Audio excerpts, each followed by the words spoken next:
अस्सलाम वालेकुम defence friends, defence updates में चीन की नई व्हीकल की मैस प्रोडक्शन की खबर पर बात करेंगे। हंगरी और तुर्की में एमओयू की साइनिंग, शुमाली कोरिया का आईसीबीएम का एक और कामयाब तजर्बा, इस्टोनिया को हाइड्जल्स की डिलीवरीज, साइपर और हिसार एयर डिफेंस सिस्टम की मैस प्रोडक्शन, ऑस्ट्रिया और जापान समेत दीगर अहम बैन अल-अक़वामी दिफाई खबरें भी इस वीडियो में शामिल होंगी।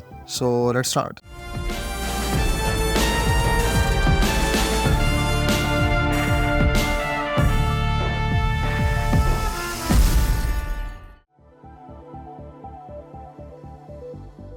फ्रेंड्स, चीन की China ordnance equipment group corporation ने newly developed CSVP-14 mine resistance ambush protected vehicle की मैस प्रोडक्शन का आगाज कर दिया है। China ordnance equipment group corporation, जिसको China South industries group corporation भी कहा जाता है, इसकी तैयार करदा इस व्हीकल के बारे में इतलात हैं कि ये 8 किलोग्राम वजनी TNT पर बेस्ड माइंस के खिलाफ रेजिस्टेंस फराहम करती है, जबकि ये ट्रूप्स को 7.62 मिलीमीटर की बुलेट से 30 मीटर की रेंज पर हिफाजत फराहम करने की सलाहियत की हामिल है। ये vehicle maximum 120 kilometre per hour की स्पीड से ट्रैवल करने और सिर्फ 8 मीटर्स के मिनिमम टर्निंग रेडियस पर रिमार्केबल मनूवरेबिलिटी और एजिलिटी रखती है। चाइनीज कंपनी का दावा है कि CSVP-14 बुनियादी तौर पर combination of mobility, ballistic protection और माइन रेजिस्टेंस के साथ साथ मॉडर्न मिलिट्री ऑपरेशंस में ट्रूप्स के लिए कई तरह के मिशन सर अंजाम देने की सलाहियत रखती है।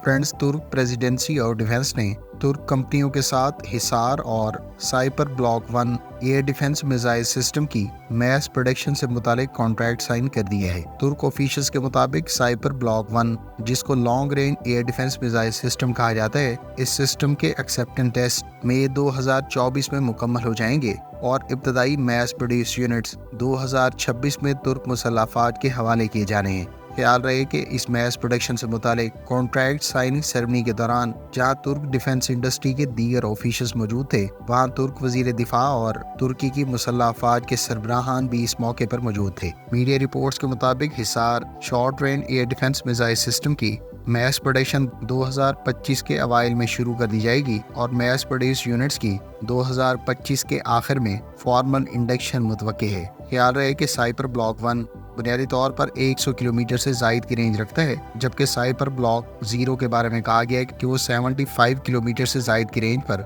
मुख्तलिफ नौइयत के एरियल थ्रेट्स को इंटरसेप्ट कर सकता है। नियर फ्यूचर में तुर्क कंपनियां साइपर का ब्लॉक 2 और ब्लॉक 3 वेरिएंट भी बनाने पर गौर कर रही हैं, जिनकी रेंजेस बिल तरतीब 300 और 400 किलोमीटर हो सकती हैं। ऑस्ट्रिया की मिनिस्ट्री ऑफ डिफेंस ने ऑस्ट्रियन आर्मी के लिए 300 मिलियन यूरोस का जर्मन कंपनी रैनमेटल को मिलिट्री व्हीकल से मुतालिक कॉन्ट्रैक्ट अवार्ड किए है। इस कॉन्ट्रैक्ट के तहत रैनमेटल मैन मिलिट्री व्हीकल्स आने वाले अरसे में ऑस्ट्रियन आर्मी को प्रोवाइड करेंगी। ऑस्ट्रिया की जानिब से इन मिलिट्री व्हीकल्स की एक्विजिशन को ऑस्ट्रियन आर्मी की लॉजिस्टिक व्हीकल्स की सलाहियत को मजीद स्ट्रेंथन करने की गर्ज से एक्वायर किया जा रहा है। हालिया कॉन्ट्रैक्ट के तहत जर्मन कंपनी रैनमेटल की जानिब से टोटल 300 ट्रक्स ऑस्ट्रियन आर्मी को प्रोवाइड किए जाएंगे। ऑस्ट्रिया ने जर्मन कंपनी रैनमेटल के साथ इस साल के अवाइल में भी 500 मिलियन यूरो से जायद का कॉन्ट्रैक्ट साइन किया था, जिसके तहत ऑस्ट्रियन आर्मी ने 1300 से जायद व्हीकल्स एक्वायर करने का फैसला किया था। लिहाजा मौजूदा एडिशनल कॉन्ट्रैक्ट के तहत रैनमेटल से ऑस्ट्रियन आर्मी की जानिब से एक्वायर किए जाने वाले मिलिट्री ट्रक्स और व्हीकल्स की टोटल मालियत 825 मिलियन यूरो से जायद हो गई है। इन तमाम तर व्हीकल्स की मरहलावार डिलीवरीज अगले 4 सालों में मुकम्मल होना है।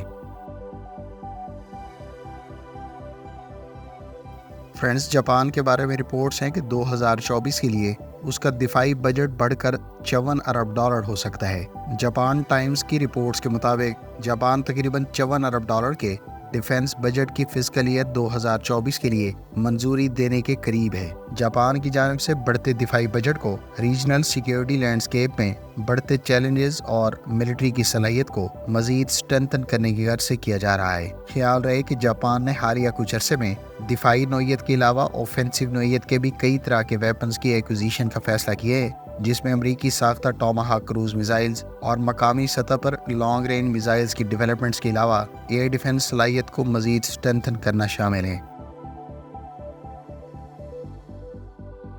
यूरोपियन कंट्री हंगरी के प्रेसिडेंट और ترک پریزیڈنٹ رجب طیب اردوان کی موجودگی میں دونوں ممالک کے درمیان ڈیفنس انڈسٹری کوآپریشن سے متعلق MOU سائن پایا ہے۔ دونوں صدور کی موجودگی میں متعلقہ ممالک کے ڈیفنس منسٹرز کے علاوہ دیگر آفیشلز اس موقع پر موجود تھے۔ خیال رہے کہ ہنگری پہلے ہی ترک ساختہ آرمرڈ وہیکلز استعمال کرتا ہے، جبکہ ترکی کے تعاون سے ان میں سے کچھ وہیکلز ہنگری میں ہی تیار کی جا رہی ہیں۔ ہنگری آنے والے عرصے میں اس تعاون کو مزید وسعت دینے پر غور کر رہا ہے اور ممکنہ طور پر ہنگری کی جانب سے نیئر فیوچر میں ترک ساختہ ڈرونز بھی ایکوائر کیے جا سکتے ہیں۔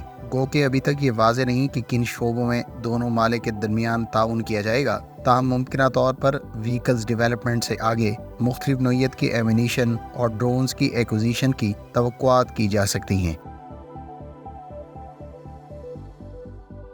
شمالی کوریا کی سرکاری نیوز ایجنسی نے کہا ہے کہ ان کے ملک نے منڈے کے روز ہواسونگ 18 نامی انٹر کانٹیننٹل بیلسٹک میزائل کا ایک اور کامیاب تجربہ کیا ہے۔ شمالی کوریا کی جانب سے حالیہ تجربے کو بھی کامیاب قرار دیا گیا ہے، جبکہ اس سے پہلے بھی اس میزائل کو ٹیسٹ فائر کیا جا چکا ہے۔ حالیہ ٹیسٹ کے دوران ہواسونگ 18 انٹر کانٹیننٹل بیلسٹک میزائل نے تقریباً 6518 کلومیٹر کے آلٹیٹیوڈ اور 1002 کلومیٹر کی رینج پر ٹریول کرتے ہوئے اپنے انٹینڈڈ ٹارگٹ کو کامیابی سے نشانہ بنایا ہے۔ حالیہ ٹیسٹ میں کامیابی کے بعد نارتھ کوریا کے لیڈر کم جونگ ان نے کہا ہے کہ اس تجربے کا بنیادی مقصد امریکہ کو ایک واضح پیغام دینا تھا کہ اگر وہ کسی بھی قسم کی حماقت کا مرتکب ہوتا ہے تو شمالی کوریا کے پاس نیوکلیئر صلاحیت رکھنے والا انٹر کانٹیننٹل بیلسٹک میزائل ہر لحاظ سے تیار ہے۔ خیال رہے کہ امریکہ اور اس کا اتحادی جنوبی کوریا خطے میں شمالی کوریا سے لاحق نیوکلیئر خطرات کے پیش نظر جوائنٹ انیشیٹو پر اتفاق رائے رکھتا ہے اور آنے والے عرصے میں شمالی کوریا سے لاحق کسی بھی قسم کے نیوکلیئر خطرات سے نمٹنے کے لیے حکمت عملی ڈیولپ کی جائے گی۔ ساؤتھ کورین کمپنی ہینوا ڈیفنس کی جانب سے استونیا کو مزید 6 K9 سیلف پروپیلڈ ہوئٹزز فراہم کر دی گئی ہیں۔